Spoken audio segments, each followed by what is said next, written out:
What happened next? Well, we played shows in Austin and did what we could, and we played South by. We didn't make South by Southwest the first time. The second time, we got one show, and they had us opening the keynote speech in the banquet room at 8:00 in the morning. Okay, it's Robbie Robertson's keynote speech.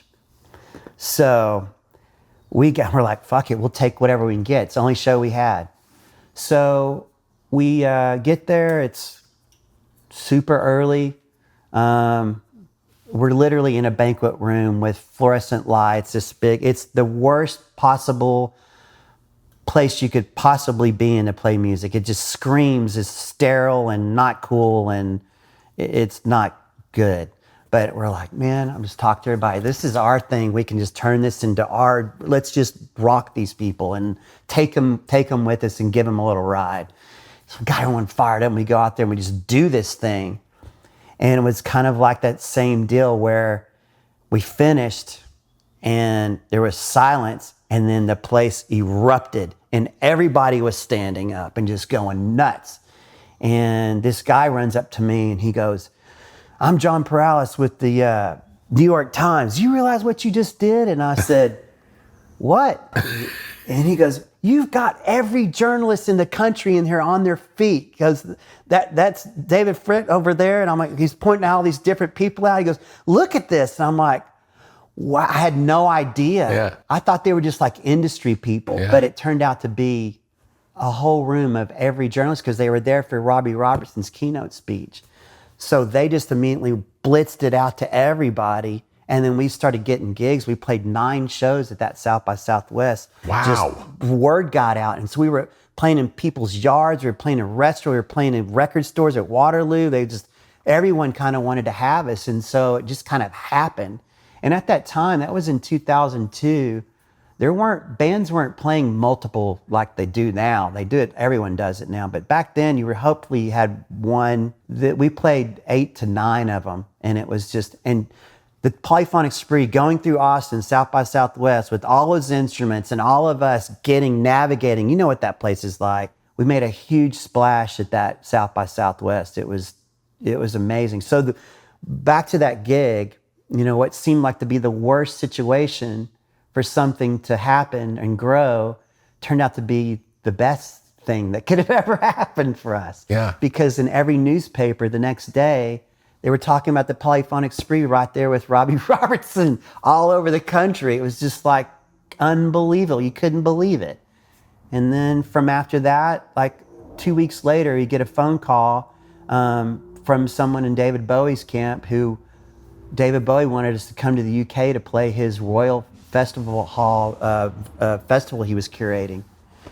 And we're like, wow, okay. They paid for us to come over there to play this show. So a lot of people in this band had never even been outside of Texas before, much less go to the UK. Some people had never even flown before. And then the Polyphonic Spree's going to the UK. At the request of David Bowie. At the request of David Bowie, yeah. And then you end up doing a whole tour with David Bowie. Yeah, that happened later, It was, we ended up playing 2 festivals he curated, with a Highline Festival in New York. That was much later. But after that, then he was doing his reality tour, his last tour. And he had us on that tour. And then I was doing a duet with him on a nightly basis. Yeah, it was crazy, man. It's so surreal. It is. And it's just, all those things, this band has always had that kind of, like the banquet hall deal and playing the Royal Festival Hall, we're in the middle of this show. It's the biggest show I'm thinking of our life. And the power goes out in the middle of the set. And we're like standing on stage. There's this lone light just focused on me because all the lights in the stage went off. The power's off.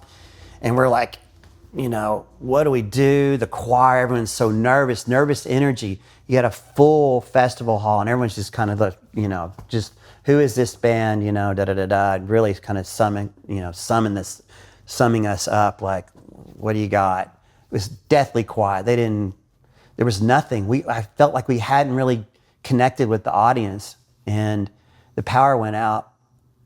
And after a few moments of kind of nervous energy, I just turned to them and I said, I'm just going to sing a cappella Diamonds off of Together We're Heavy. Don't fall in love, or something. Yeah. And I just start singing it. And then I ask the other guys that are playing, violin and handheld instruments to just join in. And then the choir just to sing. It was more like a campfire deal and hoping they could hear us, And I start singing it and I'm feeling so alone, but I just closed my eyes and just owned those words and sang it loud and was feeling them. And people started to trickle in and they kind of got their confidence up and we were doing it. And it's really quiet. You can't hear anything in there. You'd hear someone kind of cough or sneeze or something, but you just hear these human voices and this human expression going on. And I kid you not, man, on the chorus, right where the chorus kicks in, the power comes on and everyone's already playing and it just hits. And it just like, boom. And it couldn't have come in at the perfect time. And it just hits. It's the most emotional part of the song. And it just, boom. And that place goes crazy. They stand up, start cheering. And it's just like we had them. And just rode the rest of the song out, went to the next one. And it was amazing. And that's all anybody talked about after that show was they thought we did that shit on purpose. Yeah. And it was like, no, man, that was a complete accident. I almost shit myself up there. And they're like, that was da-da-da-da. But it was like those kinds of things happen, the banquet room, all these big moments of things that just seem so like the worst thing could possibly happen turns out to be the best possible fertilizing of where I need to be going next, where this is going to happen.